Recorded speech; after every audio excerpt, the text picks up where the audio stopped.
finding the oblique abdominal muscle can sometimes be a little bit frustrating. So what I want you to do to practice this is to put your thumbs on your rib cage and your fingertips on your hip bones. And you're going to breathe in. And as you breathe in, you'll feel the rib cage lifting. Now the oblique lies between the rib and the hip. So as you exhale, you flatten the rib cage down towards the hip bone. And if you prod yourself here, you should feel a tightening in that muscle.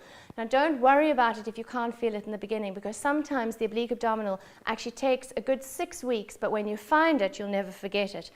Let's do a few coming down onto the mat, because the more you practice, the more you'll be able to try and identify that muscle. If you put your thumbs on your rib cage and your fingertips again on your hip bones, and now breathe in, so you can clearly see and you can clearly feel on your own body that your rib cage is lifted up.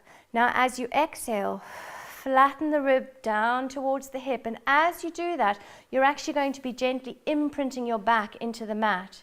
So breathe in, rib cage lifts up, exhaling, flatten the rib to the hip, you gently pushing your back in. Feel here between the rib and the hip, you should feel a tightening.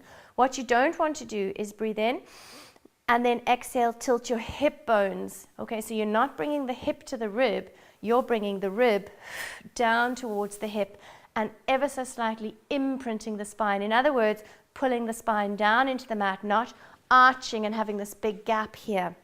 So just try one last time. You breathe in, rib cage lifts up, you can feel it, exhaling, flatten the rib to the hip, pull your belly button in. So we're trying to engage the oblique between the rib and the hip and your transverse muscle, the navel to spine muscle. Now if you can't feel those obliques, put your hands here on your rib cage and now just cough. And as soon as you cough, you'll be tightening those oblique abdominals. And if you still can't feel it when you cough, try laughing, because as soon as you laugh, you're contracting the oblique abdominals. The more you practice imprinting using the oblique abdominals, the stronger those muscles are going to become and the more aware your brain is going to become. So keep practicing the technique of finding the obliques and imprinting your spine.